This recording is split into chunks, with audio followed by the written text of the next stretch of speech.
Rien à prendre Nougat artistique. Bienvenue sur Nougat TV et au lancement de la 40e saison des activités de top promotion ici à l'hôtel Palladia. Michel Goudard, son directeur général, va vous dérouler le planning de l'année 2017-2018. Une saison riche, une saison enflammée et je suis sûre que vous saurez aussi son coup de cœur. Restez connectés car plein de surprises vous attendent, mais pas que.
Au programme de cette fin de matinée, la présentation de la saison 2017-2018, l'éternel petit jeu des questions-réponses. Une fois que je vous ai présenté les différents artistes qui ont émaillé cette saison, je vais vous demander si vous avez des questions. Comme d'habitude, personne n'osera en poser, donc le temps de questions-réponses va être assez court, ou alors j'aurai des questions, pourquoi le prix des places était aussi élevé, ça fait 10 ans qu'on me la pose, pourquoi les Rolling Stones ne viennent-ils pas au bikini, des choses comme ça. Donc celle-là, ça y est, je vous ai répondu, c'est juste pas possible, donc on va encore gagner plus de temps, et j'espère que, sans plaisanter, vous aurez des questions un peu sur le monde du spectacle en général, et pas uniquement sur la saison et le défilé des artistes qui vont se succéder sur Toulouse cette année, qu'on puisse échanger si vous avez des domaines que vous voulez aborder concernant la diffusion du spectacle en général. C'est bien volontiers, si j'en suis capable,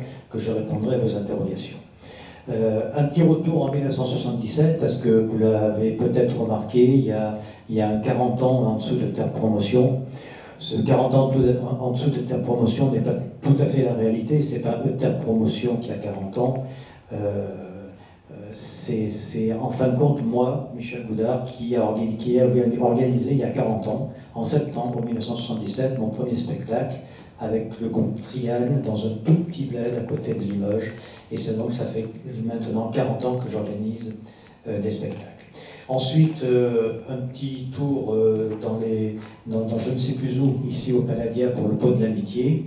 Et puis voilà, on aura fait le programme de cette fin de matinée. Je dois vous dire que certains d'entre vous qui ne m'ont pas appelé se sont adressés à mes collaborateurs pour dire 40 ans, il va nous faire une annonce particulière. Allez, dis-nous s'il part à la retraite, qu'on le sache. En fin de compte, oui, c'est normal. 40 ans à organiser des concerts, c'est quand même une période très longue, au cours de laquelle j'ai quand même fait 2 millions de kilomètres en voiture dans le sud-ouest pour organiser mes spectacles. Les spectacles, j'en ai organisé 10 000, qui ont accueilli 24 millions de spectateurs. Donc effectivement, ça peut laisser entrevoir un repos bien mérité. Je vais vous décevoir, il n'en est rien. Bien au contraire, cette saison sera placée sous le signe de la 40e rugissante. C'est vous dire si le lion a encore les dents aiguisées, qu'il a envie de mordre la vie à pleine canine. Voici la présentation de notre saison 2017-2018 sur la bonne vie de l'agglomération de Toulouse. Toulouse, pour nous, est une des villes principales au niveau de la diffusion de nos spectacles, avec Bordeaux, comme vous le savez. Et c'est grâce aux Zéniths de Toulouse, au Bikini, au Métronome, au Casino Barrière, que nous pouvons développer, à la salle de Bruguière, à l'Altigone, il ne faut pas que j'en oublie, que nous arrivons à développer régulièrement notre activité sur cette ville et notre activité en général. Tout le groupe EUTERP à l'Ambra profite de ce qui se passe, bien entendu, ici à Toulouse. La saison 2017-2018 est riche en retour d'événements. Je ne vais pas vous faire le catalogue, vous avez toute la plaquette où il y a tous les artistes. Juste signaler quelques artistes qui me tiennent à cœur, ou des artistes qui me tiennent à cœur, mais dont le retour est toujours un événement. Je suis très heureux d'avoir Raphaël au Bikini avec son nouvel album qui est juste magnifique. Il est revenu un peu à ses bases, c'est de la belle chanson, c'est de la belle mélodie dans le style de Raphaël. Je suis très heureux de l'accueillir. C'est un artiste qui fait un travail d'artisan un peu intimiste, mais il a toujours un public, et j'adore ce que fait ce garçon, et il le sait très bien. Les choristes, donc c'est le musical dans la lignée du film que la plupart d'entre vous ont dû voir. Pour les plus jeunes, Anaïs Delva. Anaïs Delva, on la connaît peut-être pas très bien. C'est un spectacle familial qui a lieu au Casino le 29 octobre. Spectacle musical et chansons, avec une interprétation de toutes les chansons que l'on connaît tous, qui vont rappeler notre enfance pour ceux qui ont regardé un Walt Disney une fois dans leur vie. Les chansons de Walt Disney, les chansons des princesses de Walt Disney, donc du plus jeune au plus âgé. C'est un spectacle qu'on peut avoir plaisir à aller voir. La scène urbaine est très présente dans notre programmation cette année, avec K-Black, avec Soprano, avec Sofiane. Il y avait un petit encart avec Damso et SCH. Je remarque que le rap a atteint ses lettres de noblesse.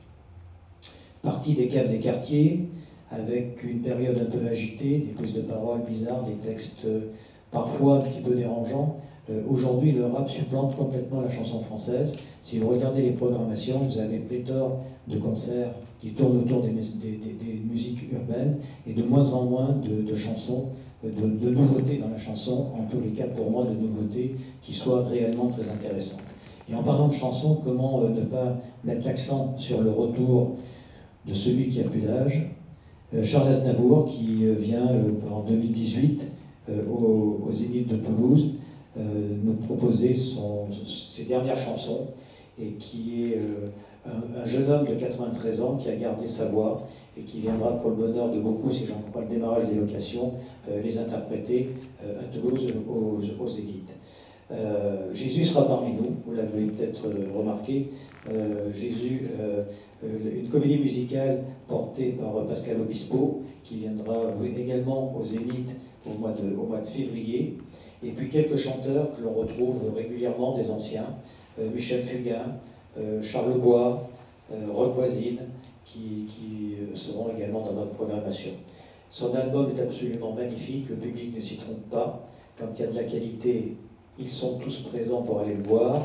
L'album se vend très bien, les places de spectacle s'arrachent. C'est Calogero, Liberté, Chéri Tour. C'est encore une fois un coup de maître que fait Calo. Ils reviennent tous les 2-3 ans sur la scène, et c'est toujours avec un énorme plaisir qu'on va assister à ces spectacles qui sont toujours très innovants.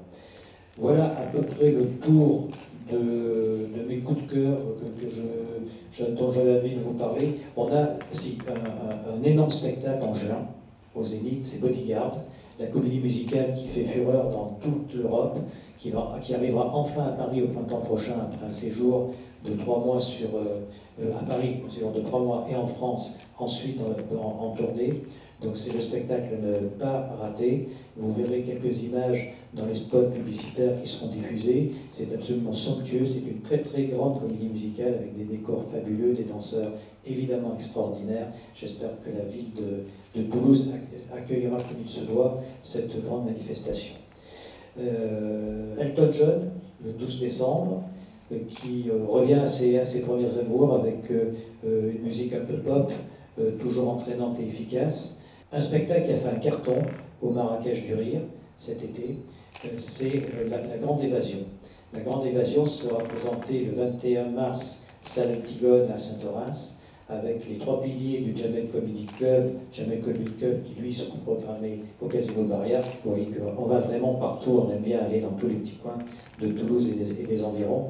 Donc, extrait du Jamel Comedy Club, Paul Serré, Bouder et Wadid Bouzidi, ils ont joué leur extrait au Marrakech du Rire une dizaine de minutes, 10 minutes de représentation sur scène, allez, 15 minutes d'applaudissements. Des 3000 spectateurs qui étaient là. Croyez-moi que ce n'était pas facile pour ceux qui ont eu la chance de fréquenter le festival d'humour de Marrakech, le festival de Jamel.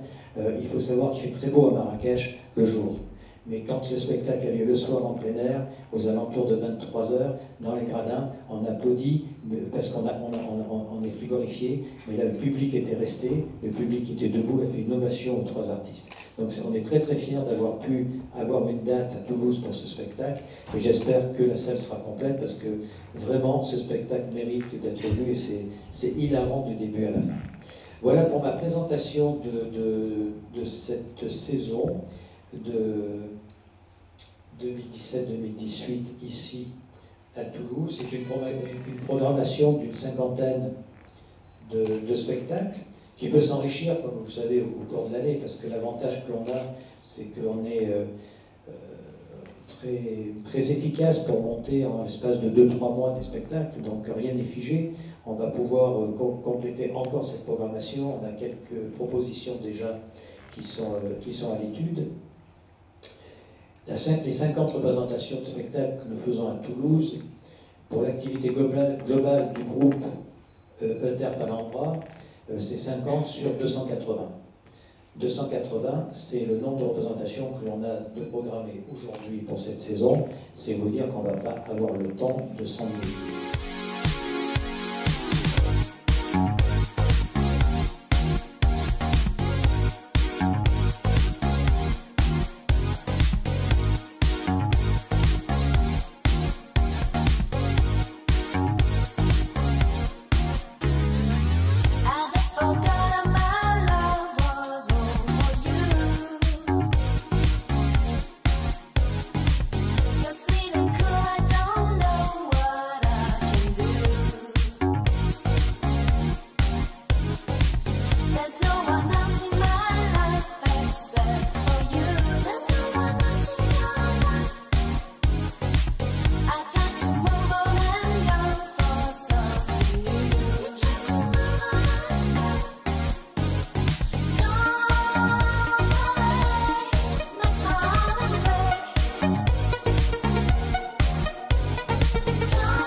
Toujours du groupe Euter Palambra, mais la plupart d'entre vous n'étaient pas nés quand j'ai commencé à organiser les concerts, et comme petite historique rapide, ça va pas être très très long, pour vous permettre de comprendre un peu qui on est, parce qu'on parle souvent des spectacles, on parle rarement des organisateurs.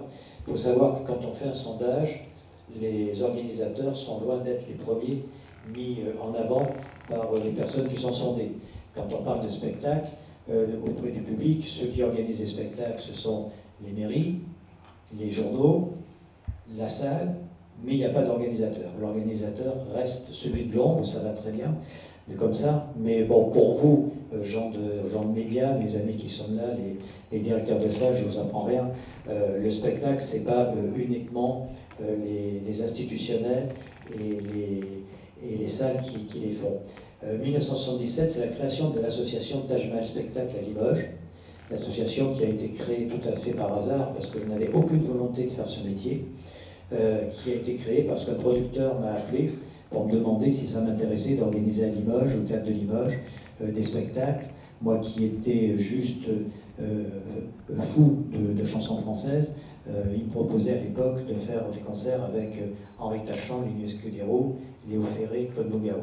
Vous pensez bien que je lui ai dit oui, et comme je suis assez inconscient, La deuxième question que je lui ai posée, c'est combien ça va me coûter. Il a éclaté de rire, il m'a dit je viens vous voir demain matin, mais c'est moi qui vais vous payer pour les faire. Voilà comment commence l'aventure. En 1982, l'association laisse sa place à la SARL ETA Promotion, qui, comme son nom l'indique, était chargée de la promotion des spectacles. 1987, c'est l'ouverture du premier box-office, donc l'agence destinée à la vente de billetterie. Il n'y avait pas encore de billetterie informatisée, billetterie papier. C'était à Bordeaux. Ensuite, en 1995, j'ai créé Alhambra Productions parce qu'il devenait nécessaire de s'investir dans la production des spectacles, c'est-à-dire prendre un risque financier aux côtés des producteurs, ce qu'on continue évidemment toujours à faire. 1998, c'est l'ouverture de box-office à Toulouse. Il faut que vous sachiez que l'ouverture de box-office à Toulouse, 1998, ne correspond pas à la date de mes premiers exploits toulousains. J'ai commencé à organiser des spectacles à Toulouse en 1978, au Théâtre des Mazades, à Audi Sud, et au Palais des Sports. Donc notre implantation toulousaine est pratiquement à l'origine de mes débuts dans l'organisation des spectacles. En 2004, on nous a demandé, si on voulait bien, on ne nous a pas obligés, de nous occuper, de gérer, de programmer le théâtre féminin à Bordeaux, qui est un théâtre de 1200 places en plein centre-ville, ce qui nous a permis d'avoir une nouvelle étiquette à notre activité, directeur de salle. Et 2017, on a créé à Bordeaux le premier festival des fous rires de Bordeaux, fous rires parrainés par les Chevaliers du Fiel, qui sont de Toulouse. Si vous ne le saviez pas, je tenais à vous l'apprendre aujourd'hui. Les Chevaliers du Fiel, qui sont des amis, qui d'ailleurs, à l'occasion de la petite manifestation de ce week-end à Limoges, ont envoyé un petit mot très sympa pour me féliciter d'être encore présent 40 ans après. Notre activité, elle est portée aussi par l'aménagement du territoire. Le Théâtre Promotion a fait les premiers spectacles ou organisé les inaugurations du Zénith de Pau, du Zénith de Toulouse, du Zénith de Limoges, la salle Le Palais à Boulazac, l'espace Caran à Angoulême, et enfin, je ne dis pas pour terminer, à venir, en janvier 2018, ce sera le tour de l'Arena de Bordeaux avec le concert de Dépêche Mode. C'est grâce à toutes ces salles que l'on peut développer notre activité. C'est vous dire si les lieux de diffusion du spectacle m'intéressent. J'en ai fait un peu une spécialité, et lorsque on veut bien faire appel à moi, je donne des conseils d'expertise pour les créations de nouvelles salles, parce que nos amis architectes sont rarement spécialisés dans ce type de bâtiment, et je pense que s'acoquiner avec quelqu'un qui utilise la salle, c'est bien pour éviter les malfaçons qui retardent toujours les démarrages d'exploitation. Je vous épargne la liste de tous les autres faits marquants que l'on a pu réaliser. Il y en a un sur lequel je veux attirer votre attention, et en même temps, ça me permet de remercier tous mes collaborateurs. Alors, je ne vais pas vous faire la liste de tous les collaborateurs du groupe, elle serait trop longue, mais de l'équipe de Toulouse, avec Mylène et Delphine, qui sont responsables de la billetterie et des relations avec les CE à Box Office Toulouse, qui est un point de vente de billetterie, je le rappelle, non seulement pour les spectacles de Toulouse, mais où vous pouvez trouver de la billetterie nationale, billetterie pour le Stade de France, billetterie pour le Zénith de Strasbourg ou de Lille. On est un point de vente national au même titre que d'autres. Yves et Didier, Yves, vous le connaissez tous, il est là depuis le début, et Didier, vous le connaissez également, c'est lui qui est chargé de la communication. Et grâce à cette équipe, et en complément du travail fait par mes collaborateurs qui sont les développeurs de programmes, nous avons réussi à remplir une mission qui nous avait été confiée par la ville de Toulouse, celle d'organiser la distribution des 17 000 billets qui ont permis aux uns et aux autres d'accéder sans problème à la fête de la musique. Il a été dit que l'année précédente c'était un petit peu compliqué. Je crois que tout le monde a pu apprécier que cette année ce soit particulièrement efficace comme mise en place, et il n'y a eu aucun, à ma connaissance, problème, aucun souci. La logistique technique a été assurée par ETERP, la distribution par Box Office, et je crois que tout le monde est satisfait de cette opération-là. Sachez que avoir autant de communications téléphoniques ou de communication Internet en si peu de temps pour que les Toulousains s'approprient les billets, les 17 000 billets qui étaient mis à leur disposition. Ça a demandé des mises en place de moyens exceptionnels avec nos fournisseurs d'accès pour qu'il n'y ait pas de buzz, comme on a pu en rencontrer et comme on en rencontre encore lorsque certains grands spectacles parisiens se mettent en vente. Au bout de 10 minutes, les réseaux ont explosé et plus personne ne peut acheter. On n'a pas rencontré, nous, de difficultés, et c'est un domaine vers lequel nous, on va continuer à travailler, et on espère bien que la mairie de Toulouse nous confiera à nouveau la distribution de cette billetterie pour la fête de la musique 2018. Voilà ce que j'avais à vous dire dans l'ensemble de cette présentation, pour l'ensemble de cette présentation. Les 40 ans pour moi de spectacle, ces 40 ans de spectacle, c'est une période extraordinaire, merveilleuse, qui me laisse penser que pour nous le meilleur reste à venir, parce que l'Arena de Bordeaux c'est un très beau challenge. J'ai encore quelques idées et je compte bien avec vous tous et l'appui aussi bien des gens qui sont dans les salles, qui comprennent les difficultés de notre métier, la presse qui comprend que l'on a besoin de votre appui pour faire savoir ce que l'on fait. J'espère pouvoir encore être innovant pendant pas mal d'années et vous apporter de très très belles soirées. Voilà. Donc je remercie tous les journalistes, tous les gens de presse qui sont venus nous voir. Je remercie la direction du Casino Barrière qui présente ici, mes amis des Chevaliers du Fiel, de la comédie de Toulouse qui se sont cachés, je ne sais pas où, je ne les vois plus, je les ai vus. Je remercie, je ne sais pas s'il y avait des gens du Bikini qui devaient venir. Je ne sais pas s'ils sont là, donc je remercie tous les représentants des salles, parce que sans leur gentillesse, sans leur professionnalisme, on ne pourrait pas faire les spectacles que l'on fait dans la bonne humeur avec les artistes qui sont toujours exigeants que l'on accueille. Donc merci à vous tous, c'est grâce à vous qu'on fait ce qu'on fait, et je fais ce que je fais uniquement grâce à mes 28 salariés.